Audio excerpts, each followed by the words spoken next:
Recently won the Moth Grand Slam about 2 weeks back. He has a one-man show, Monsters in the Wood, which he is currently changing into a memoir, and hopefully will be published very soon. Ladies and gentlemen, my husband, Brad.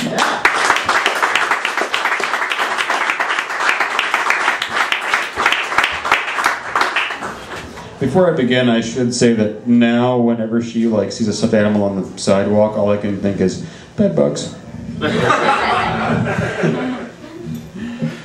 So, there are 5 of us in a VW bus, and we're about 19, 20 years old. At the back of the bus, where there is the only sort of couch, is Matt. Matt has a white knuckle grip on each of the armrests, and he's kind of laughing maniacally, like this. And what's really frightening is that Matt has brown stuff all over his face, because he had a brownie. And instead of eating that brownie like a civilized human being, Matt had taken the brownie and just smashed it where his mouth kind of generally was.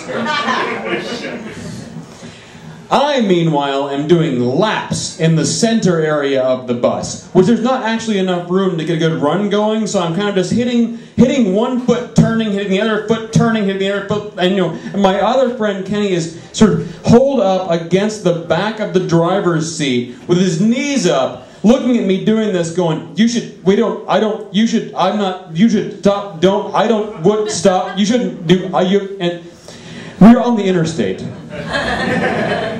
Driving is Corey. Riding shotgun is Louise. Corey and Louise are entirely freaked out because every once in a while some cop car lights will go on behind us. This happens 3 times. 3 times the lights will go on, and Corey will just grab the steering wheel and go, oh shit, it's over. Oh shit, it's over. Oh shit. And Louise will be like, just be calm. Just be calm. Try to act normal. Try to act normal. It'll all be all right. And every time the cops would pull over somebody else directly behind us. And see, the cops are out in force because this is the crowd driving away from the Reggae Sunsplash Music Festival at the Riverport Amphitheater. And they know what condition most of the drivers will be in. So really, by virtue of just simply odds, they're not going to get us. There's just, the pickings are too good. And we are also, each of us, on 2 hits of Creeper Double Dose Acid. We had begun the evening. I had arrived at Matt's place. And when I had arrived at Matt's place, I had never had any form of intoxicant whatsoever. Raised in a strict evangelical household, I had never had so much as a cigarette. Never had a beer, never smoked a joint, never done anything. And so I'm standing in Matt's living room when Corey walks in. And Corey comes in and he sits down and he pulls out of his pocket this folded up square of tin foil. And he unwraps it, and there's all these little white pieces of paper in there. And there's some discussion goes on I'm not really paying attention to. And then Kenny says to me, hey man, do you want some of this? And I was kind of new to the group. I had been hanging out with these guys maybe, 2-3 weeks tops. Louise had introduced me. I liked them. They were good guys. This was good. And I say, what is that? And Kenny says, it's acid. And all of a sudden, flashing through my head, is Jim Morrison dead in a bathtub, Jimi Hendrix lying in a pool of his own vomit, John Belushi,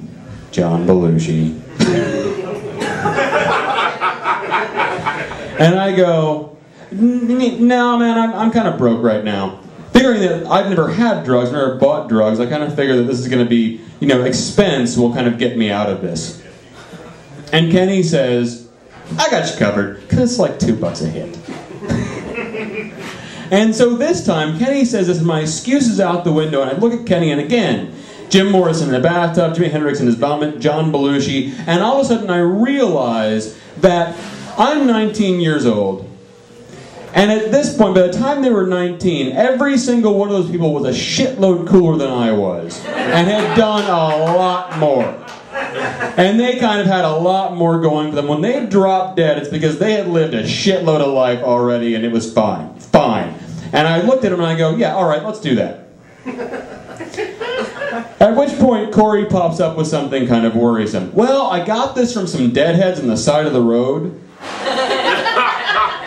They were hitchhiking and I picked him up and I have no idea like how good this shit is, so you know, if like 20 minutes, half an hour goes by, you don't feel anything, let me know, I'll give you another one. Alright. They had little pictures of Felix the cat on them. This is how we found out later that the Felix the cat designer acid going around that summer was Creeper, first of all, which so it wouldn't have hit us for an hour anyway. And double dose, which means when we took that second hit 20 minutes later, we were actually taking 2 extra hits. We were taking 4 hits of acid. I've never had so much as a beer. By the time we arrived back at Matt's that night, I have been laughing hysterically for about 6 hours. My face hurts, which strikes me as funny, and so I laugh some more.